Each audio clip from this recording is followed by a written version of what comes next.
The following content is provided under a Creative Commons license. Your support will help MIT OpenCourseware continue to offer high-quality educational resources for free. To make a donation or to view additional materials from hundreds of MIT courses, visit MIT OpenCourseware at ocw.mit.edu.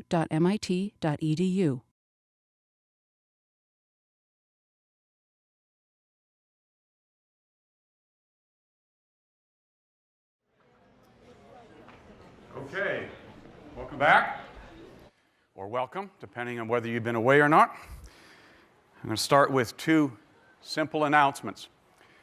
There is a reading assignment for this lecture, actually for the next two lectures, which is Chapter 18. And on a much happier note, there is no lecture Wednesday, because we hope that you're going to be busy preparing to get that tryptophan poisoning as you eat way too much turkey and you fall asleep. More importantly, I hope you have a great break over Thanksgiving, whether you're here or you're back home or wherever you are. But no lecture Wednesday. All right, topic for today. I'm going to start with what's going to seem like a really obvious statement. We're living in a data-intensive world. Whether you're a scientist, an engineer, social scientist, financial worker, politician, manager of a sports team, you're spending increasingly larger amounts of time dealing with data.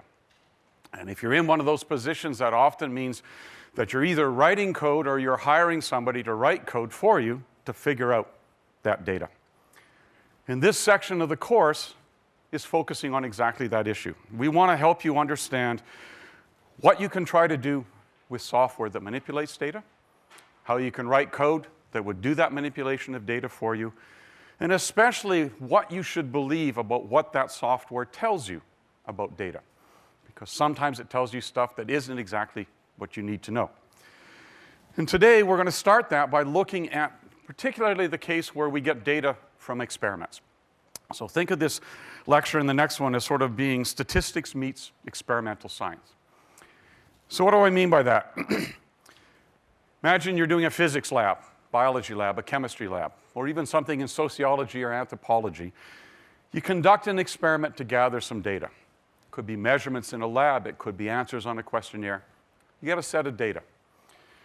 Once you've got the data, you want to think about what can I do with it? And that usually will involve using some model, some theory about the underlying process to generate questions about the data. What does this data and the model associated with it tell me about future expectations? Help me predict other results that will come out of this data.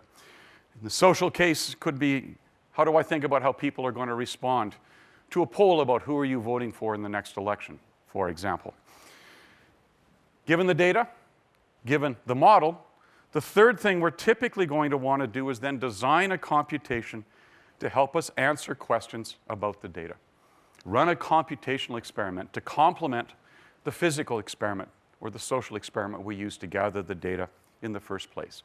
And that computation could be something deep. It could be something a little more interesting, depending on how you're thinking about it. But we want to think about how do we use computation to run additional experiments for us. So I'm going to start by using an example of gathering experimental data. And I'm going to start with the idea of a spring.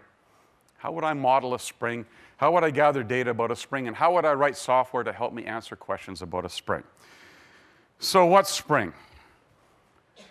Well, there's one kind of spring. A little hard to model, although it could be interesting. What's swimming around in there, and how do I think about the ecological implications of that spring? Here's a second kind of spring. It's about 4 or 5 months away, but eventually we'll get through this winter and get to that spring, and that would be nice, but I'm not going to model that one either. And yes, my jokes are really bad, and yes, you can't do a darn thing about them because I am tenured, because, well, I'd like to model these two springs. We're going to stick with the one that you see in physics labs, these kinds of springs, so-called linear springs.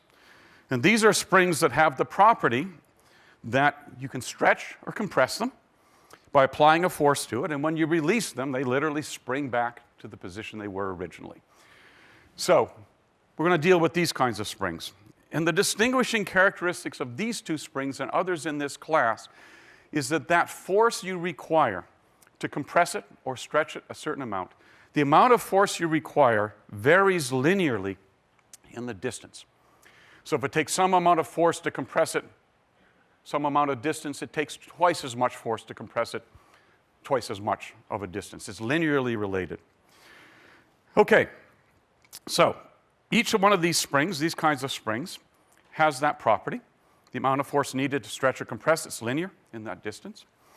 Associated with these springs, there is something called a spring constant, usually represented by the number k, that determines how much force do you need to stretch or compress the spring. Now, turns out that that spring constant can vary a lot. The slinky actually has a very low spring constant. It's 1 Newton per meter. That spring on the suspension of a motorcycle has a much bigger spring constant. It's a lot stiffer, 35,000 newtons per meter. And just in case you don't remember, a newton is the amount of force you need to accelerate a 1 kilogram mass 1 meter per second squared. We'll come back to that in a second. But the idea is we'd like to think about how do we model these kinds of springs. Okay? Well, it turns out, fortunately for us, that was done about 300 plus years ago by a British physicist named Robert Hooke. Back in 1676, he formulated Hooke's law of elasticity. Simple expression, it says the force you need to compress or stretch a spring is linearly related to the distance d that you've actually done that compression in. Or another way of saying it is, if I compress a spring some amount, the force that's stored in it is linearly related to that distance. And the negative sign here basically says it's pointing in the opposite direction. So if I compress, the force is going to push it back out. If I stretch it, the force is going to push it back into that resting position. Okay. Now, this law holds for a wide range of springs, which is kind of nice.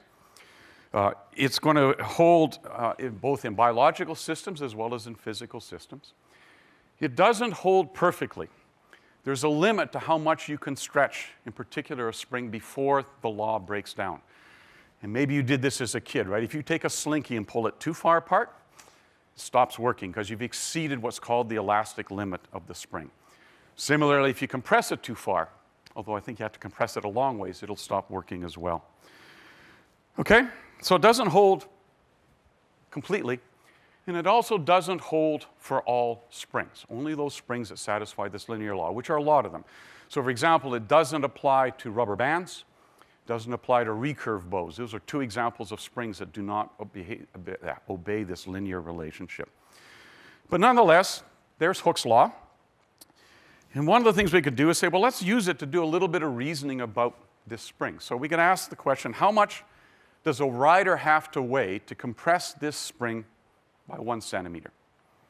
And we got Hooke's law, and I also gave you a little bit of a hint here. So I told you that this spring has a spring constant of 35,000 newtons per meter. So I could just plug this in, right? 1 centimeter, it's 100th of a meter times, so that's there's the spring constant, there's the amount we're going to compress it. And I'll do a little math, and that says that the force I need is 350 newtons. Okay, so what's a newton? Small town in Massachusetts, an interesting cookie, and a force that we want to think about. Keep telling you guys the jokes are really bad. So, how do I get force? Well, you know that. Mass times acceleration, right? F equals ma. For acceleration here, I'm going to make an assumption, which is that the spring is basically oriented perpendicular to the Earth, so that the acceleration is just the acceleration of gravity, which is roughly 9.8 meters per second squared. It's basically pulling it down. So I could plug that back in, because remember, what I want to do is figure out what's the mass I need. So for the force, I'm substituting that in. I've got that expression, mass times 9.8 meters divided by seconds squared is 350 newtons. Divide through by 9.8 both sides. Do a little bit of math. And it says that the mass I need is 350 kilograms divided by 9.8. And that K refers to kilograms, not to the spring constant. Poor choice of example, but there I am. And if I do the math, it says I need a rider that weighs 35.68 kilos. And if you're not big on the metric system, it's actually a fairly light rider. That's about 79 pounds. So 79-pound rider would compress that spring 1 centimeter. Okay, so we can figure out how to use Hooke's law. We're thinking about what we want to do with springs. That's kind of nice. How will we actually get the spring constant? It's really valuable to know what the spring constant is. And just to give you a sense of that, it's not just to deal with things like slinkies. Atomic force microscopes need to know the spring constants of the components in order to calibrate them properly. The force you need to deform a strand of DNA is directly related to the spring constants of the biological structures themselves. So I'd really like to figure out, how do I get them? How many of you have done this experiment in physics and hated it? Right. Well, I don't know if you hated it or not, but you've done it, right? Standard way to do it is I take a spring, I suspend it from some point, let it come to a resting position, and then I put a mass on the bottom of the spring. It kind of bounces around, and when it settles, I measure the distance from where it was before I put the mass on to the distance of where it is after I've added the mass. I measure that distance, and then I just plug in, right? I plug into that formula there. The force is minus k times d, so k, the spring constant, is the force. Forget the minus sign divided by the distance, and the force here would be 9.8 meters per second squared, or kilograms per second squared, times the mass divided by d. So I could just plug it in. In an ideal world, I plug it in, I'm done. One measurement. Not so much, right? Masses aren't always perfectly calibrated. Maybe the spring has got some not perfect materials in it. So ideally, I'd actually do multiple trials. I would take different weights, put them on the spring, make the measurements, and just record those. So that's what I'm going to do, and I've actually done that. I'm not going to make you do it. But I get out a set of measurements. What have I done here? I've used different masses, all increasing by 0.05 kilograms, and I've measured the distance that the spring has deformed. And ideally, these would all have that nice linear relationship, so I could just plug them in and I could figure out what the spring constant is. Okay? So let's take this data and let's plot it. And by the way, all the code you'll be able to see when you download the file. I'm going to walk through some of it quickly. This is a simple way to deal with it. And I'm going to back up for a second. There's my data. And I actually have done this in some ways the wrong order. These are my independent measures, different masses. I'm going to plot those along the x-axis, the horizontal axis. These are the dependent things. These are the things I'm measuring. I'm going to plot those along the y-axis. So I really should have put them in the other order. So just cross your eyes and make this column go over to that column, and we'll be in good shape. Let's plot this. So here's a little file. Having stored those away in a file, I'm just going to read them in. Get data is just going to do the obvious thing of reading these things and return two tuples or lists, one for the x values, or if you like, again, going back to it, this set of values, and one for the y values. Now I'm going to play a little trick that you may have seen before that's going to be handy to me. I'm going to actually call this function out of the PyLab library called array. I pass in that tuple, and what it does is it converts it into an array, which is a data structure that has a fixed number of slots in it, but has a really nice property I want to take advantage of. I could do all of this with lists, but by converting that into array and then giving it the same name, xvals, and similarly for the y-vals, I can now do math on the array without having to write loops. And in particular, right here, notice what I'm doing. I'm taking xvals, which is an array, multiplying it by a number. And what that does is it takes every entry in the array, multiplies that entry, and puts it into basically a new version of the array, which I then store into xvals. If you've programmed in MATLAB, this is the same kind of feeling, right? I can take an array, do something to it, and that's really nice. So I'm going to scale all of my values, and then I'm going to plot them out, some appropriate things. And if I do it, I get that. I thought we said Hooke's law was linear relationship. So in an ideal world, all of these points ought to lie along a line somewhere where the slope of the line would tell me the spring constant. Not so good, right? And in fact, if you look at it, you can kind of see in here, you could kind of imagine there's a line there. Something funky's going on up here, and we're going to come back to that at the end of the lecture. But how do we think about actually finding the line? Well, we know there's noise in the measurements, so our best thing to do is to say, well, could we just fit a line to this data? And how would we do that? And that's the first big thing we want to do today. We want to try and figure out, given that we got measurement noise, how do we fit a line to it? So how do we fit a curve to data? Well, what we're basically going to try and do is find a way to relate an independent variable, which are the masses, the y values, to the the independent values, which are the x-axis, to the dependent value. What is the actual displacement we're going to see? So another way of saying it is, if I go back to here, I want to know for every point along here, how do I fit something that predicts what the y value is? So I need to figure out how to do that fit. To decide, even if I had a curve, a line that I thought was a good fit to that, I need to decide how good it is. So imagine I was lucky and somebody said, here's a line that I think describes Hooke's law in this case. Great. I could draw the line on that data. I could draw it on this chunk of data here. I still need to decide, how do I know if it's a good fit? And for that, we need something we call an objective function. And it's going to measure how close is the line to the data to which I'm trying to fit it. Okay? Once we've defined the objective function, then what we say is, okay, now let's find the line that minimizes it, the best possible line, the line that makes that objective function as small as possible, because that's going to be the best fit to the data. And so that's what I'd like to do.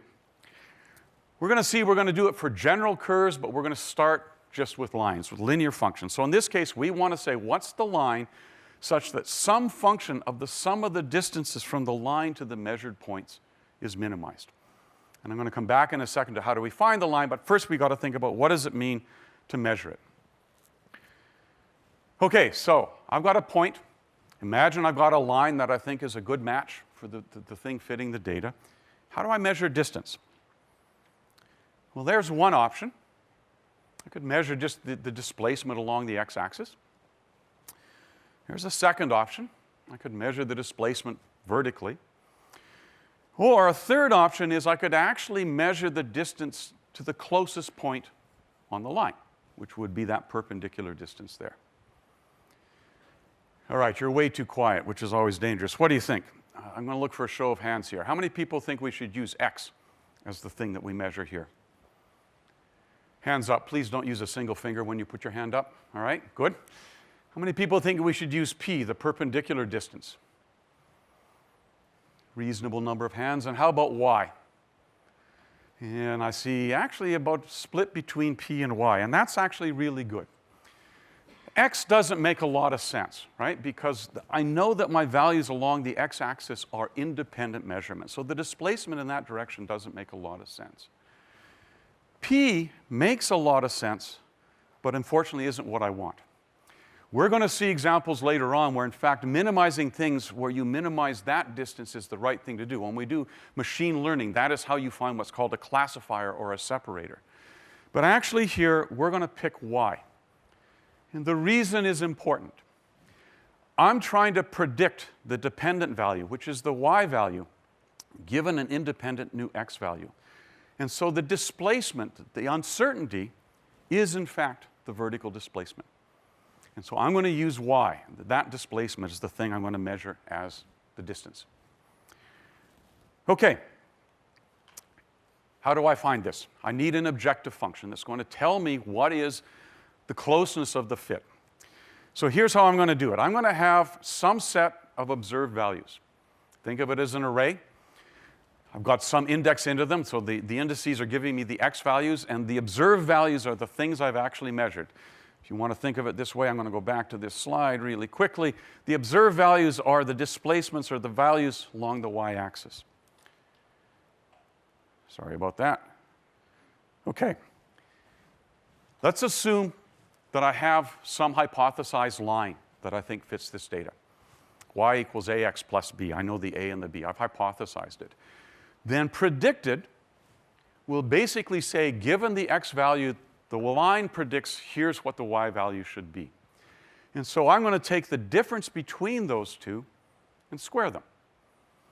So the difference makes sense. It tells me how far away is the observed value from what the line predicts it should be. Why am I squaring it? Well, there are two reasons. The first one is that squaring is going to get rid of the sign. Right? It shouldn't matter if my observed value is some amount above the predicted value or some amount below the same amount below the predicted value. The displacement in direction shouldn't matter. It's how far away is it. Now, you could say, well, why not just use absolute value? And the answer is you could, but we're going to see in a couple of slides that by using the square, we get a really nice property that helps us find the best fitting line. So my objective function here is basically says, given a bunch of observed values, use the hypothesized line to predict what the value should be, measure the difference in the y direction, which is what I'm doing because I'm measuring predicted and observed y values, square them, sum them all up. It's called least squares. That's going to give me a measure of how close that line is to a fit. In a second, I'll get to how do you find the best line. But this, hopefully, looks familiar. Anybody recognize this? You've seen it earlier in this class. Boy, that's a terrible thing to ask, because you don't even remember the last thing you did in this class, other than the problem set. Sorry? Variance. Thank you. Absolutely. Sorry, I didn't bring any candy today. That's Professor Guttag. I got a better arm than he does, but I still didn't bring any candy today. Yeah, it's variance. Not quite. It's almost variance. That's the variance times the number of observations. Another way of saying it is, if I divided this by the number of observations, that would be the variance. If I took the square root, it would be the standard deviation. Why is that valuable? Because that tells you something about how badly things are dispersed, how much variation there is in this measurement. And so if it says, if I can minimize this expression, that's great, because it not only will find what I hope is the best fit, but it's going to minimize the variance between what I predict and what I measured, which makes intuitive sense. That's exactly the thing I would like to minimize. Okay, this was built on the assumption that I had a line that I thought was a good fit. And this lets me measure how good a fit I have. But I still have to do a little bit more. I have to now figure out, okay, how do I find the best fitting line? And for that, we need to come up with a minimization technique. So to minimize this objective function, I want to find the curve for the predicted values, this thing here, some way of representing that that leads to the best possible solution. And I'm going to make a simple assumption. I'm going to assume that my model for this predicted curve, I've been using the example of line, but we're going to say curve, is a polynomial. It's a polynomial in one variable. The one variable is what are the x values of the samples? And I'm going to assume that the curve is a polynomial. In the simplest case, it's a line. In the case of order n2, it's going to be a parabola. And I'm going to use a technique called linear regression to find the polynomial that best fits the data, that minimizes that objective function. All right, quick aside just to remind you, I'm sure you remember, so a polynomial. Polynomial is either the value 0, which is really boring, or it is a finite sum of non-zero terms that all have the form c times x to the p. C is a constant, a real number. P is a power, a non-negative integer. And this is basically x is the free variable that's going to capture this. So easy way to say it is a line would be represented as a degree 1 polynomial, ax plus b. A parabola is a second degree polynomial, ax squared plus bx plus c. And we can go up to higher order terms. We're going to refer to the degree of the polynomial as the largest degree of any term in that polynomial. So again, degree 1 linear, degree 2 quadratic. Okay, now how do I use that? Well, here's the basic idea. Let's take a simple example. Let's assume I'm still just trying to fit a line. So my assumption is I want to find a degree 1 polynomial, y equals ax plus b, as our model of the data. That means for every sample, I'm going to plug in x, and if I know a and b, it gives me the predicted value. I've already seen that's going to give me a good measure of the closeness of the fit. And the question is, how do I find a and b?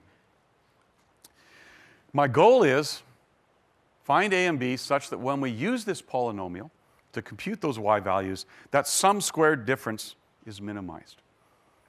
Okay, so the sum squared difference is my measure of fit. All I have to do is find a and b. And that's where linear regression comes in. And I want to just give you a visualization of this. If a line is described by ax plus b, then I can represent every possible line in a two-dimensional space. One axis is possible values for a. The other axis is possible values for b. So if you think about it, I take any point in that space, it gives me an a and a b value. That describes a line. Why should you care about that? Because I can put a two-dimensional surface over that space. In other words, for every a and b, that gives me a line, and I could therefore compute this function, given the observed values and the predicted values, and it would give me a value, which is the height of the surface in that space. If you're with me in the visualization, why is that nice? Because linear regression gives me a very easy way to find the lowest point on that surface, which is exactly the solution I want, because that's the best fitting line. And it's called linear regression not because we're solving for a line, but because of how you do that solution. If you think of this as being, take a marble on this two-dimensional surface, you want to place the marble on it, you want to let it run down to the lowest point in the surface. And oh yeah, I promised you, why do we use sum squares? Because if we use the sum of the squares, that surface always has only one minimum. So it's not a really funky convoluted surface. It has exactly one minimum. It's called linear regression because the way to find it is to start at some point and walk downhill. I linearly regress or walk downhill along the gradient some distance, measure the new gradient, and do that until I get down to the lowest point in the surface. Could you write code to do it? Sure. Are we going to ask you to do it? No. Because fortunately, sure, I was hoping to get a cheer out of that. Too bad. Okay, maybe we will ask you to do it on the exam. What the hell? You could do it. In fact, you've seen a version of this. The typical algorithm for doing it is very similar to Newton's method that we used way back in the beginning of 60001 when we found square roots.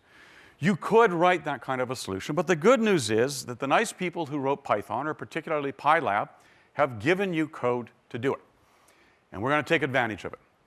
So in PyLab, there is a built-in function called polyfit. It takes a collection of x values, takes a collection of equal length of y values. They need to be the same length. I'm going to assume they're arrays. And it takes an integer n, which is the degree of fit that I want to apply. And what polyfit will do is it will find the coefficients of a polynomial of that degree that provides the best least squares fit. So think of it as polyfit walking along that surface to find the best a and b that will come back. So if I give it a value of n equals 1, it'll give me back the a and b that gives me the best line. If I get a value of n equal 2, it gives me back a, b, and c that would fit an ax squared plus bx plus c parabola to best fit the data. And I could pick n to be any non-negative integer, and it would actually come up with a good fit. Okay, so let's use it. I'm going to write a little function called fit data. The first part up here just comes from plot data. It's exactly the same thing. I read in the data, I convert them into arrays, I convert this because I want to get out the force, I go ahead and plot it. And then notice what I do. I use polyfit right here to take the inputted x values and y values and a degree 1, and it's going to give me back a tuple, an a and a b that are the best fit line. Finds that point in the space that best fits it. Once I've got that, I could go ahead and actually compute now what are the estimated or predicted values, right? The line's going to tell me what I should have seen as those values. And I'm going to do the same thing. I'm going to take x values, convert it into array, multiply it by a, which says every entry in the array is scaled by a, add b to every entry. So I'm just computing ax plus b for all possible x's. And that then gives me an estimated set of y values. And I could plot those out. I'm cheating here. Sorry, I'm misdirecting you. I never cheat. I actually don't need to do the conversion to an array there because I did it up here. But because I've borrowed this from PlotLab, I wanted to show you that I can redundantly do it here to remind you that I want to convert it into array to make sure I can do that kind of algebra on it. The last thing I could do is say, even if I can, not only, once I show you the fit of this line, I also want to get out the spring constant. Now, the slope of this line is difference in force over difference in distance. The spring constant is the opposite of it. So I could simply take the slope of the line, which is A, invert it, and that gives me the spring constant. Okay, so let's see what happens if we actually run this. So I'm going to go over to my code, hoping that it works properly. And here's my Python. I've loaded this in. I'm going to run it. And there you go. Fits a line, and it prints out the value of A, which is about 0.46, and the value of B. And if I go back and look at this,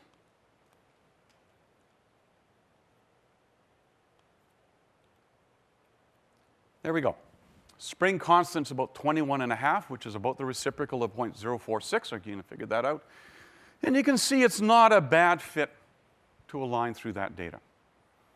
Again, there's still something funky going on over here that we're going to come back to, but it's a pretty good fit to the data. Great. So now I've got a fit. I'm going to show you a variation of this that we're going to use in a second. I could do the same thing, but after I've done polyfit here, I'm going to use another built-in function called polyval. It's going to take a polynomial, which is captured by that model, the thing that I returned, and I'm going to show you the difference again. Right back here, we returned this as a tuple. Since it's coming back as a tuple, I can give it a name model. Polyval will take that tuple plus the x values and do the same thing. It will give me back an array of predicted values. But the nice thing here is that this model could be a line, it could be a parabola, could be a quartic, it could be a quintic, it could be any order polynomial. And I buried, if you like, the abstraction in here, which we're going to see in a little bit, that it allows me to use the same code for different orders of model.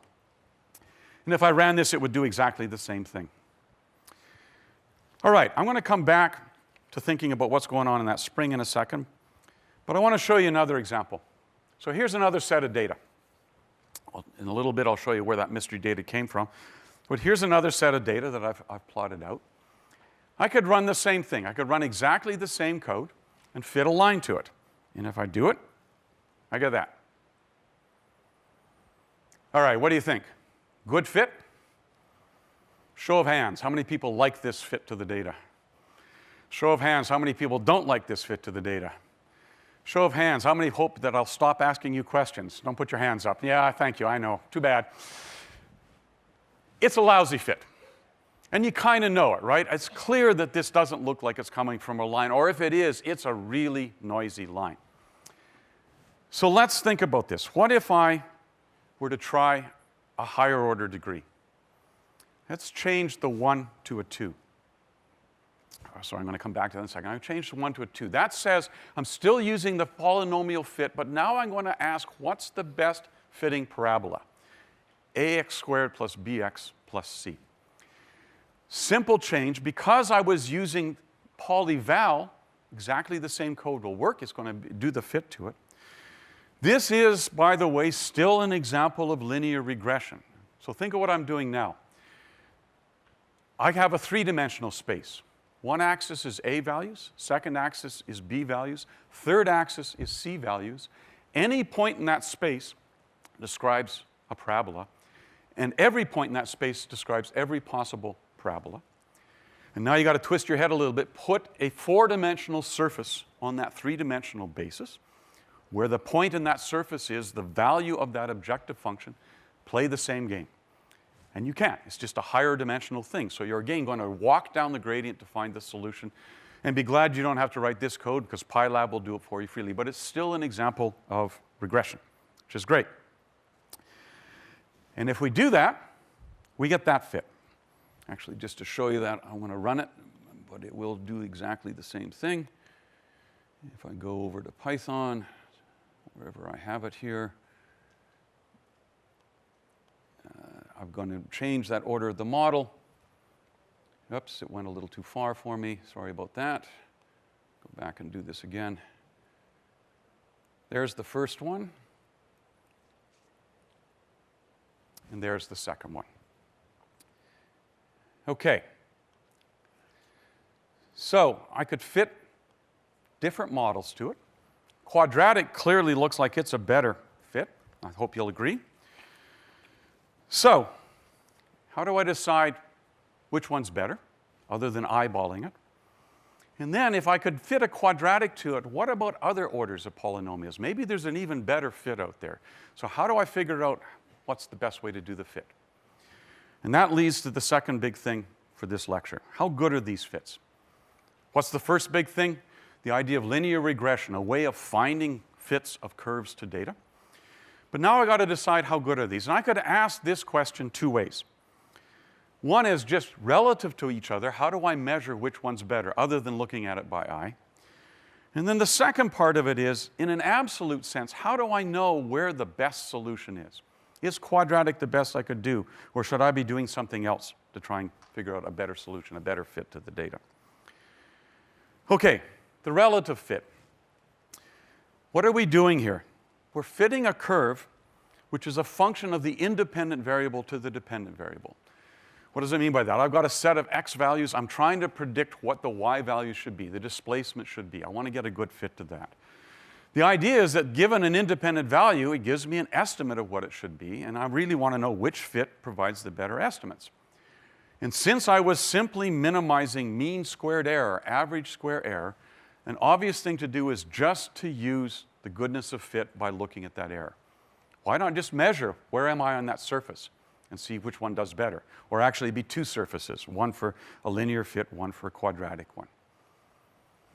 All right, we'll do what we always do. Let's write a little bit of code. I can write something that's going to get the average mean squared error, takes in a set of data points, a set of predicted values, simply measures the difference between them, squares them, adds them all up in a little loop here, and returns that divided by the number of samples I have. So it gives me the average squared error. And I could do it for that first model I built, which was for a linear fit, and I could do it for the second model I built, which is a quadratic fit. And if I run it, I get those values. Looks pretty good, right? You knew by eye that the quadratic was a better fit. And look, this says it's about 6 times better.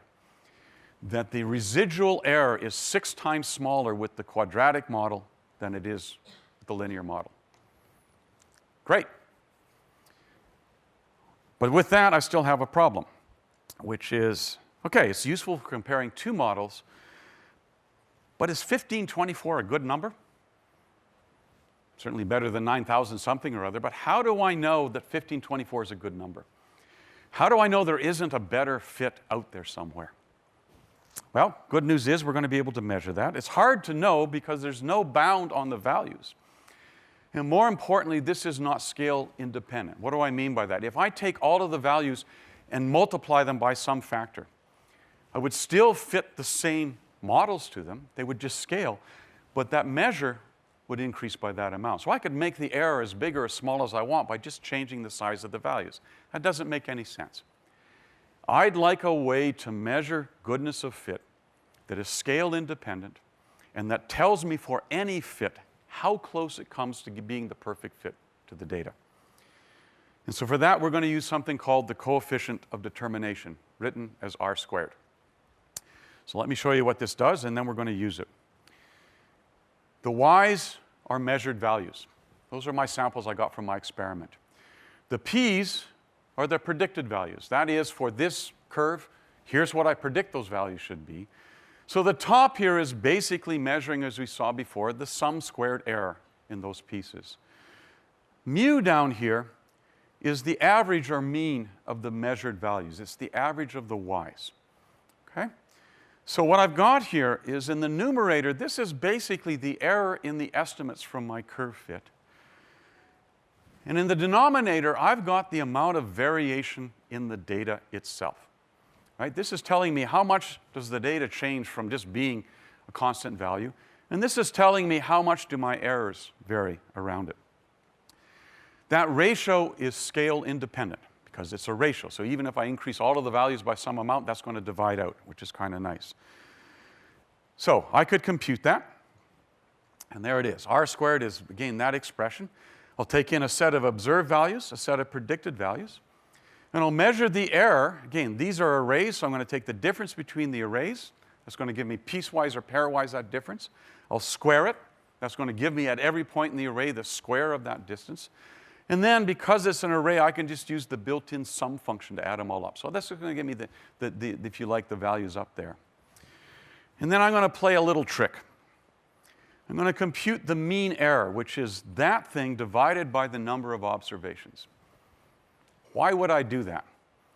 Well, because then I can compute this really simply. I could write a little loop to compute it, but in fact, I've already said, what is that? If I take that sum and divide it by the number of samples, that's the variance. So that's really nice. Right here I can say, get the variance, using the NumPy version of that, of the observed data. And because that has associated with it division by the number of samples, the ratio of the mean error to the variance is exactly the same as the ratio of that to that. Little trick. This lets me save doing a little bit of computation. So I can compute R-squared values. Okay, so what does R-squared actually tell us?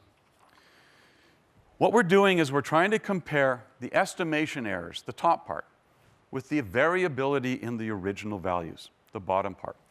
So R-squared, as you can see there, is intended to capture what portion of the variability in the data is accounted for by my model. If my model's a really good fit, it should account for almost all of that data. So what we see then is if we do a fit with a linear regression, R-squared is always going to be between 0 and 1. And I want to just show you some examples. R-squared, if R-squared is equal to 1, this is great. It says the model explains all of the variability in the data. And you can see it if we go back here.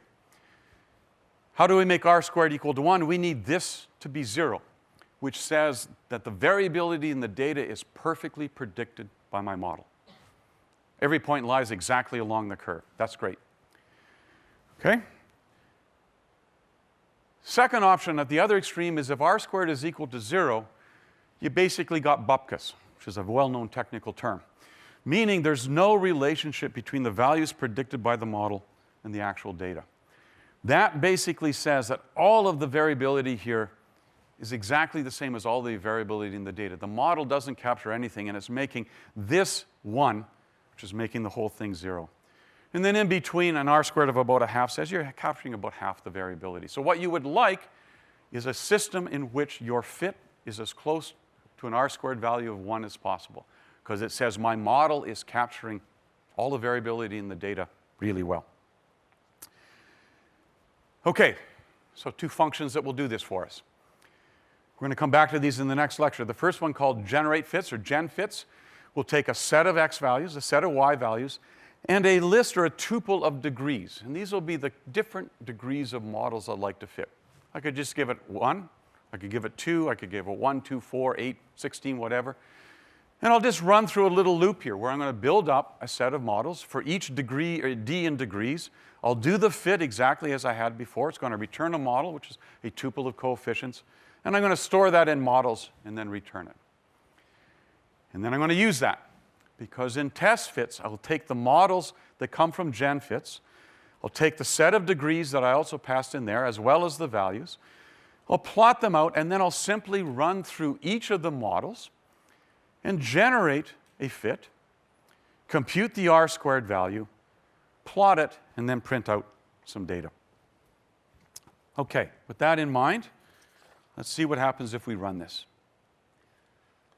So I'm going to take, again, that example of that data that I started with. And assuming I picked the right one here, which I think is this one, I'm going to do a fit with a degree 1 and a degree 2 curve. So I'm going to fit the best line, I'm going to fit the best quadratic, the best parabola, and I want to see how well that comes out. So I do that. I got some data there. Looks good. And what does the data tell me? The data says, oh, cool. I know you don't believe it, but it is, because notice what it says. It says the R-squared value for the line is horrible. It accounts for less than 0.05% of the data. You could say, okay, I can see that. I can look at it. It does a lousy job. On the other hand, the quadratic is really pretty good. It's accounting for about 84% of the variability in the data. This is a nice high value. It's not 1, but it's a nice high value. So this is now reinforcing what I already knew. but in a nice way. It's telling me that that r-squared value tells me that the quadratic is a much better fit than the linear fit was. Okay, but then you say, maybe, wait a minute, I could have done this by just comparing the fits themselves. I already saw that. Part of my goal is, how do I know if I've got the best fit possible or not? So I'm going to do the same thing, but now I'm going to run it with another set of degrees. I'm going to go over here. I'm going to take exactly the same code, but let's try it with a quadratic, with a quartic, an order 8, and an order 16 fit. So I'm going to take different size polynomials. As a quick aside, this is why I want to use the PyLab kind of code, because now I'm simply optimizing over a 16-dimensional space. Every point in that 16-dimensional space defines a 16th degree polynomial, and I can still use linear regression, meaning walking down the gradient, to find the best solution. All right, I'm going to run this, and I get out a set of values. Looks good, and let's go look at them.